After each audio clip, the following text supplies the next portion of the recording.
Hello అండి. Welcome to my channel. మణికంఠుడు గురించి మీకు ఎంత తెలుసు? ఆ అయ్యప్ప స్వామి పందల రాకుమారుడు. స్వామి అయ్యప్ప అడవిలో రాక్షసి మనిషిని సంహరించి పెద్ద పులిని ఎక్కి రాజ్యానికి వచ్చిన మణికంఠుడు గురించి మీకు ఎంత తెలుసు? పరమశివుడికి మరియు మోహినికి అయ్యప్ప జన్మిస్తారు. కానీ శివుడు అయ్యప్ప స్వామిని పంపానది తీరంలో విడిచిపెట్టి కైలాసానికి వెళ్ళిపోతాడు. అదే రోజు పందలరాజు రాజశేఖరుడు అడవిలో వేటకు వెళ్ళాడు. అప్పుడు రాజశేఖరుడికి అడవిలో నుండి ఒక పసిబిడ్డ ఏడుస్తున్న శబ్దం వినిపిస్తుంది. ఆశ్చర్యపోయిన రాజు ఆ ధ్వనిని అనుసరిస్తూ వెళ్ళాడు. అక్కడ రాజు ఒక ముద్దురొలికే పసిబిడ్డను చూసి చాలా సంతోషించాడు. ఎందుకంటే అతనికి ఎన్నో ఏళ్లుగా పిల్లలు లేరు. కానీ ఈ బిడ్డను తీసుకువెళ్దామా వద్దా అని ఆలోచిస్తూ ఉంటాడు. ఇంతలో ఒక సన్యాసి ప్రత్యక్షమై రాజుతో ఇలా అన్నాడు, ఈ బిడ్డను రాజభవనానికి తీసుకువెళ్ళు, నీ రాజ్యం సుభిక్షంగా మారుతుంది. 12 సంవత్సరాల తర్వాత ఈ బిడ్డ ఎవరో నీకు తెలుస్తుంది అని చెప్తాడు. బిడ్డ మెడలో ఉన్న బంగారు గొలుసు మణిని చూసి సన్యాసి అతనికి మణికంఠ అని నామకరణం చేయమని సూచించాడు. అప్పుడు రాజు సంతోషంతో బిడ్డను రాజభవనానికి తీసుకువెళతాడు. మహారాణికి జరిగిన విషయాలన్నీ తెలియజేస్తాడు. శివుని అనుగ్రహం వల్లనే ఇదంతా జరిగిందని వారిద్దరూ నమ్మారు. రోజులు గడుస్తున్న కొద్దీ రాజుకు మరియు రాణికి మణికంఠునిపై చాలా ప్రేమ పెరుగుతుంది. కొన్ని రోజుల తర్వాత మహారాణి గర్భవతి అయి ఒక కొడుకు పుడతాడు. ఆ బిడ్డకు రాజరాజన్ అనే నామకరణం చేస్తారు. కానీ వారికి సొంత కొడుకు కంటే మణికంఠుడిపైనే ప్రేమ ఎక్కువ. మణికంఠుని విద్యాభ్యాసం కోసం ఒక గురుకులానికి పంపిస్తారు.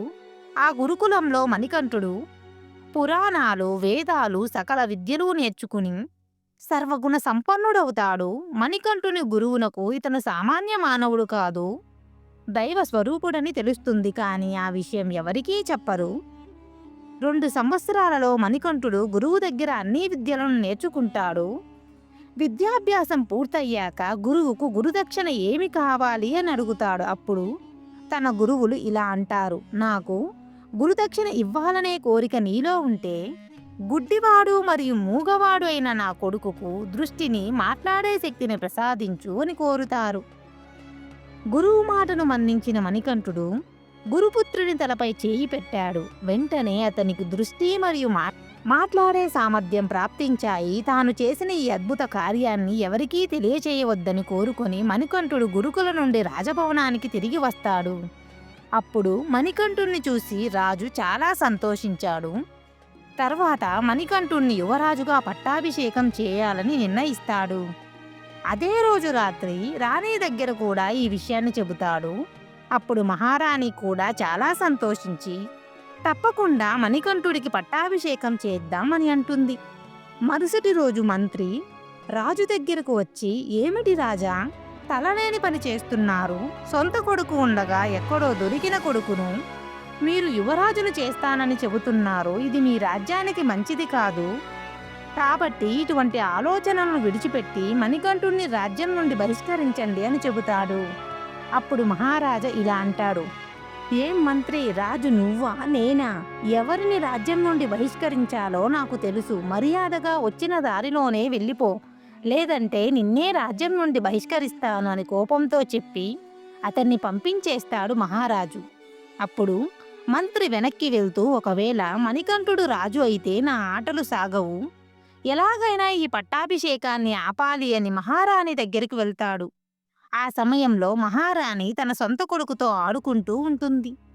దీనిని చూసిన మంత్రి అప్పుడు మహారాణితో ఇలా అంటాడు, మహారాణి, మీ కొడుకుతో ఆడుకుంటున్నారా? సరే, ఇప్పుడు ఆడుకోండి. ఇంకా ఎక్కువ కాలం మీ కొడుకు మీతో ఉండడు అని చెబుతాడు. దానికి ఆశ్చర్యపోయిన మహారాణి, ఏం మాట్లాడుతున్నావు మహామంత్రి అని అడుగుతుంది. అప్పుడు మంత్రి ఇలా అంటాడు, మీ సొంత కొడుకు ఉండగా ఎక్కడో అడవిలో దొరికిన వాణ్ణి తీసుకువచ్చి అతన్ని రాజుగా చేస్తున్నారు. అతని కులమేంటో కూడా మనకు తెలియదు. ఒకవేళ అతను మన శత్రువుల కొడుకు అయితే ఏం చేస్తారు?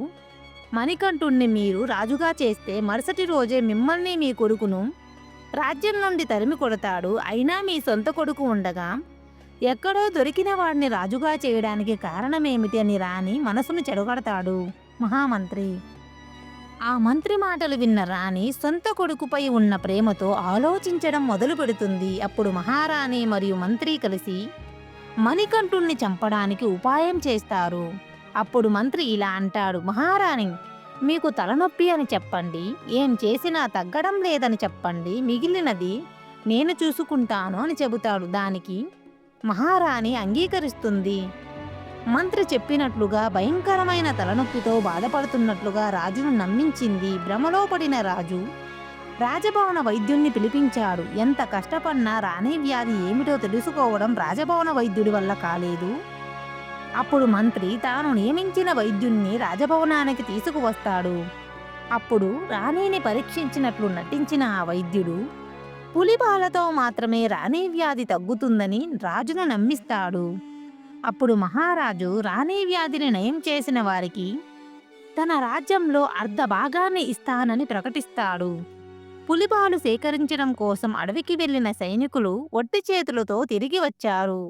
ఎవ్వరూ కూడా పులిపాలను తీసుకురాలేకపోయారు. అప్పుడు మణికంఠుడు పులిపాలు తీసుకురావడం కోసం బయలుదేరడానికి సిద్ధమయ్యాడు. కానీ రాజశేఖరుడు దీనికి ఒప్పుకోలేదు. తన కుటుంబం కోసం ఒక సహాయం చేయడానికి అనుమతి ఇవ్వమని మణికంఠుడు తండ్రిని కోరాడు. కొడుకు మాటకు కట్టుబడిన రాజు మణికంఠుణ్ణి అడవికి పంపడానికి అంగీకారం తెలిపాడు. మణికంఠుని సహాయం కోసం సాహసవంతులైన సైనికుల బృందాన్ని అతనితో అడవికి పంపాలని మహారాజు నిర్ణయించుకుంటాడు. కానీ జనసమూహాలను చూస్తే పులి పారిపోతుందనే కారణంతో మణికంఠుడు తండ్రి నిర్ణయాన్ని ఒప్పుకోలేదు. చివరకు మణికంఠుడిపై ఉన్న ప్రేమతో తండ్రి ఆహార పదార్థాలను శివభక్తికి సూచికైన మరియు 3 కళ్ళు ఉన్న కొబ్బరికాయను ఉంచి, అంటే ఇరుముడి కట్టి కొడుకును సాగనంపాడు. ఈ ఇరుముడినే ప్రస్తుతం అయ్యప్ప మాల వేసుకున్న వారు కట్టుకుని తీసుకుని వెళ్తున్నారు. అప్పుడు మణికంఠుడు అరణ్యంలోకి ప్రవేశించినప్పుడు భగవాన్ శివుని పంచభూతాలు ఒక్కటయ్యాయి. ప్రయాణం మధ్యలో దేవలోకంలో మహిషి చేస్తున్న అన్యాయాలన్నీ మణికంఠుని దృష్టికి వచ్చాయి. అతనిలోని దైవత్వ ప్రజ్ఞ మేల్కొంది. అప్పుడు మహిషిని పట్టుకొని భూలోకానికి విసిరాడు అయ్యప్ప. ఆ మహిషి రాక్షసి నది ఒడ్డున వచ్చి పడింది. ఇద్దరి మధ్య భయంకరమైన యుద్ధం జరిగింది. చివరకు మణికంఠుడు మహిషి ఛాతిపై ఎక్కి రుద్రతాండవం చేశాడు. దాని ప్రతిధ్వని భూమిలోనూ స్వర్గంలోనూ వ్యాపించింది. దేవతలు భయపడ్డారు. తనపై రుద్రతాండవం చేస్తుంది హరిహరసుతుడైన పుణ్యపురుషుడని మహిషికి తెలిసింది. ఆ చిన్న బాలుడికి నమస్కరించి మరణానికి శరణైనది మహిషి. మహిషిని అంతమొందించిన తర్వాత మణికంఠుడు పులిపాలను సేకరించడం కోసం అరణ్యంలోనికి ప్రవేశిస్తాడు. అక్కడ భగవాన్ శివుడు అతనికి దర్శనమిచ్చాడు. అమూల్యమైన పులిపాలను సేకరించడానికి దేవేంద్రుడు నీకు సహకరిస్తాడు అని శివుడు చెప్పి అక్కడి నుంచి వెళ్ళిపోతాడు. దేవేంద్రుడు పులి రూపం ధరించి మణికంఠునితో రాజభవనం వైపు బయలుదేరాడు. మిగిలిన దేవతలు మగపులుల్లాగా, దేవేరులు ఆడపులుల్లాగా వారిని అనుసరించారు. పులిని ఎక్కి వస్తున్న మణికంఠుణ్ణి చూసి భయపడిన రాజ్య ప్రజలు పారిపోయి ఇళ్లల్లో దాక్కున్నారు. మహారాజు ఎక్కువసేపు తట్టుకోలేక బాలుడి కాళ్లపై పడి క్షమాపణ కోరుతాడు.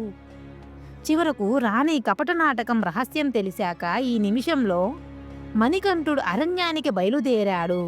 అడవి నుండి తిరిగి వచ్చేసరికి అతనికి 12 సంవత్సరాల వయసు. తన కొడుకు రాజ్యాన్ని విడిచి అడవికి వెళ్ళడానికి కారణమైన మంత్రిని శిక్షించాలని రాజు నిర్ణయించుకున్నాడు.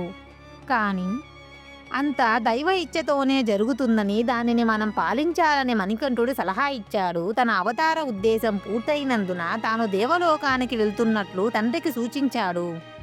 మణికంఠుని స్మరణ కోసం ఒక దేవాలయాన్ని నిర్మించాలనే కోరిక తనకు ఉందని రాజశేఖరుడు అయ్యప్పతో చెబుతాడు. కాబట్టి దేవాలయ నిర్మాణానికి అనువైన స్థలాన్ని చూపించాలని కోరుతాడు. వెంటనే మణికంఠుడు ఒక బాణాన్ని తీసుకుని దూరంగా విసిరాడు. ఆ బాణం శ్రీరాముడి కాలంలో శబరి అని ప్రసిద్ధి చెందిన సన్యాసిని తపస్సు చేసిన శబరి అనే స్థలంలో వెళ్ళి నాటుకుంది. ఆ స్థలంలో దేవాలయాన్ని నిర్మించాలని సూచించిన తర్వాత మణికంఠుడు అకస్మాత్తుగా మాయమైపోయాడు. అగస్త్యముని సలహా మేరకు రాజశేఖరుడు శబరిమలలో దేవాలయ భవనాన్ని స్థాపించాడు. సుఖాలకు మరియు దాంపత్య జీవితానికి దూరంగా ఉండి 41 రోజులు వ్రతాచరణ చేసి దర్శనానికి వచ్చే వారికి మాత్రమే తన అనుగ్రహం కలుగుతుందని మణికంఠుడు ముందే చెప్పాడు. రాజశేఖరరాజు నిర్దిష్ట సమయంలోగా దేవాలయ నిర్మాణ కార్యాన్ని నెరవేర్చాడు. పవిత్రమైన 18 మెట్లు నిర్మించాడు. పంపానది పవిత్రమైన గంగానది లాంటిది. దేవుని దర్శనం కోసం ధర్మశాస్త్రుని విగ్రహాన్ని ప్రతిష్ఠించే కార్యంలో నిమగ్నమయ్యాడు. తర్వాత పరశురాముడు ధర్మశాస్త్రుని ఆజ్ఞ మేరకు మకర సంక్రాంతి రోజున అయ్యప్ప రూపాన్ని చెక్కి శబరిమలలో ప్రతిష్ఠించాడు. ప్రతి సంవత్సరం అయ్యప్ప భక్తులు ఓం స్వామియే శరణమయ్యప్ప అనే శరణఘోషతో 18 మెట్లు ఎక్కుతారు. ఈ వీడియో మీకు నచ్చినట్లయితే లైక్ చేయండి, షేర్ చేయండి, కామెంట్ చేయండి, అలాగే సబ్స్క్రైబ్ చేయండి. కామెంట్లో అయ్యప్ప స్వామి పేరును కానీ మీకు ఇష్టమైన దేవుడి పేరును కానీ రాసి మీ కృతజ్ఞతను తెలియచేయండి. ఓం స్వామియే శరణమయ్యప్ప. అయ్యప్ప కృప మీకు, మీ కుటుంబ సభ్యులకు అందరికీ ఉండాలని మనసారా కోరుకుంటున్నాను. ధన్యవాదాలు.